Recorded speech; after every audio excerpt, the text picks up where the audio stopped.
Hey guys, Kirker with Mirror Chiropractic. So today I just want to go over a question that I got. I'm doing this video from home, as you can see. You can see my daughter's artwork in the back. I just want to go over a question that I got today in clinic, and that was on the topic of osteopenia and osteoporosis. So I'm sure we all know someone older who has lost some of their bone mineral density and then has been subsequently diagnosed with osteopenia or osteoporosis. So that's essentially what those diagnoses mean. Osteopenia is the precursor to osteoporosis, and it's diagnosed via the amount of bone mineral density that you have. So when you're younger, you tend to have a lot more bone mineral density, and then that tends to weaken as we age. So on the prevention aspect of this, there are things you can do nutritionally. I won't touch on a ton of that here today.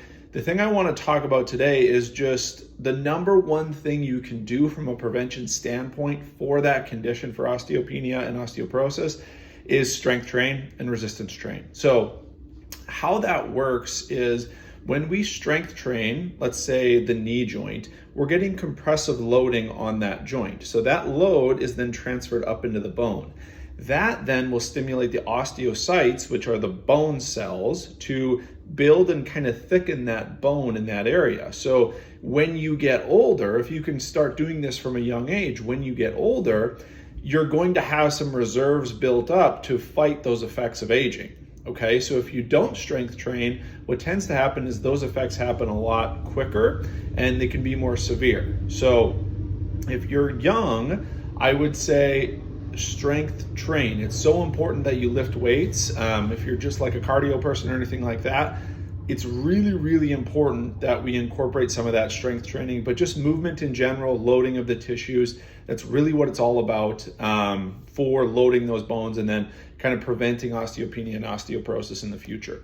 One thing we know is that, when you hit 60, your chances of things like a hip fracture or any kind of fracture go up. And that's usually due to that thinning of the bone, right?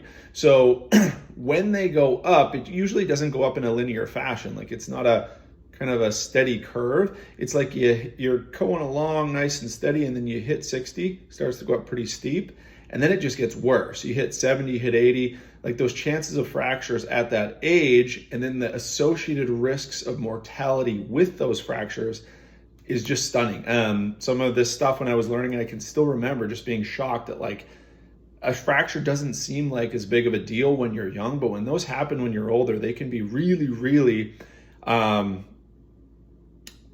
they can lead to some really bad things, okay? So it's really harder to come back from things like that as you get older if you don't have those reserves built up. So if you are older, if you haven't strength trained before, the good news is that even if you think you're too far gone, trust me, you're not. There's tons of research showing that like strength training for older individuals still has amazing benefits for bone mineral density. Now, are you gonna get the same amount of benefits as someone who's been training with weights for 40, 50 years? No, obviously not. But you're still going to get some amazing benefits for increasing your bone mineral density. If you have osteopenia or osteoporosis, just really consider smart strength training in a way that's going to start to load those bones and give a good response to those cells in the bone and allow them to get stronger.